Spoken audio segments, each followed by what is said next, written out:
যে এইসব সত্যি, তার এখনো মনে হচ্ছিল হয়তো সে কোনো স্বপ্নের মধ্যেই রয়েছে। ঠিক তখনই তার সামনে এসে হাজির হয় সেই জ্ঞানী শুঁয়োপোকা। সে অ্যালিসকে মনে করিয়ে দেয়, তুমি এর আগেও এখানে এসেছিলে, যখন তুমি খুব ছোট ছিলে। হঠাৎ করে অ্যালিসের সব কিছু মনে পড়ে যায়। সে বুঝতে পারে ছোটবেলায় সে সত্যিই এই জগতে একবার এসেছিল। এতদিন যেগুলোকে সে স্বপ্ন ভেবেছিল, সেগুলো আসলে স্বপ্ন ছিল না, সেগুলো ছিল তার হারিয়ে যাওয়া স্মৃতি। অ্যালিস অবাক হয়ে জিজ্ঞেস করে, তাহলে ওয়ান্ডারল্যান্ড, এখানকার মানুষ সবকিছুই কি সত্যি? শুঁয়োপোকাটি শান্তভাবে উত্তর দেয়, হ্যাঁ, এগুলো সবই বাস্তব। অবশেষে সমস্ত সত্য জানার পর অ্যালিস নিজের সিদ্ধান্ত নিয়ে ফেলেছে। সে এবার যুদ্ধ করবে। পরদিন ভোরে রেড কুইন এবং হোয়াইট কুইন বিশাল দুই সেনাবাহিনীর যুদ্ধক্ষেত্রে মুখোমুখি দাঁড়ায়। হোয়াইট কুইন শেষবারের মতো অ্যালিসকে বলেন, তোমার লড়াই করার প্রয়োজন নেই। কিন্তু এবার অ্যালিস তার কথা শোনে না। সে এগিয়ে গিয়ে ড্রাগনটিকে ডাক দেয়। বহু বছর ধরে ঘুমিয়ে থাকা সেই ভয়ঙ্কর ড্রাগন জেগে ওঠে, যুদ্ধক্ষেত্রে এসে উপস্থিত হয়। এরপর শুরু হয়ে যায় মহাযুদ্ধ। একদিকে দুই রানীর সৈন্যদের যুদ্ধ, অন্যদিকে অ্যালিসের সঙ্গে ড্রাগনের ভয়ঙ্কর লড়াই। প্রথমে অ্যালিসের কাছেও অসম্ভব মনে হচ্ছিল যে সে এই দানবকে পরাজিত করতে পারবে না, কিন্তু তারপর সে ভাবে, যে জগতে কথা বলে প্রাণী আছে, যেখানে গাছপালাও কথা বলতে পারে, যেখানে অসম্ভব সব ঘটনা বাস্তবে ঘটে, সেখানে অসম্ভব বলে কিচ্ছু নেই। তাহলে সেও ড্রাগনটিকে পরাজিত করতে পারবে।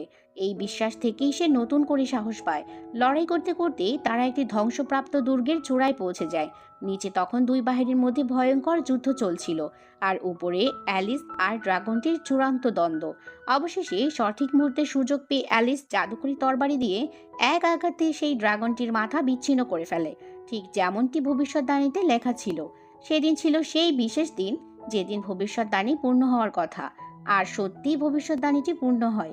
ড্রাগনের বিচ্ছিন্ন মাথা যুদ্ধক্ষেত্রের মাঝখানে পড়তেই সবাই যুদ্ধ থামিয়ে দেয়। রেড কুইনের সৈন্যরা অস্ত্র ফেলে দেয়, কারণ তারা রেড কুইনের জন্য নয়, ড্রাগনের ভয়েই তার পক্ষে যুদ্ধ করছিল। ড্রাগনের মৃত্যুতে রেড কুইনের ক্ষমতা ভিত্তি ভেঙে পড়ে।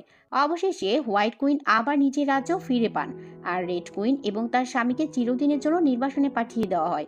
এরপর হোয়াইট কুইন অ্যালিসকে বলেন, এখন তুমি চাইলে ওয়ান্ডারল্যান্ডেই থাকতে পারো, অথবা নিজের পৃথিবীতে ফিরে যেতে পারো। সিদ্ধান্ত তোমার। অ্যালিস কিছুক্ষণ চিন্তা করে, তারপর সে নিজের পৃথিবীতে ফিরে যাওয়ার সিদ্ধান্ত নেয়। এরপর সে সেই পুরনো গর্তটির কাছে যায়, যেখানে দিয়ে সে প্রথমবার ওয়ান্ডারল্যান্ডে প্রবেশ করেছিল।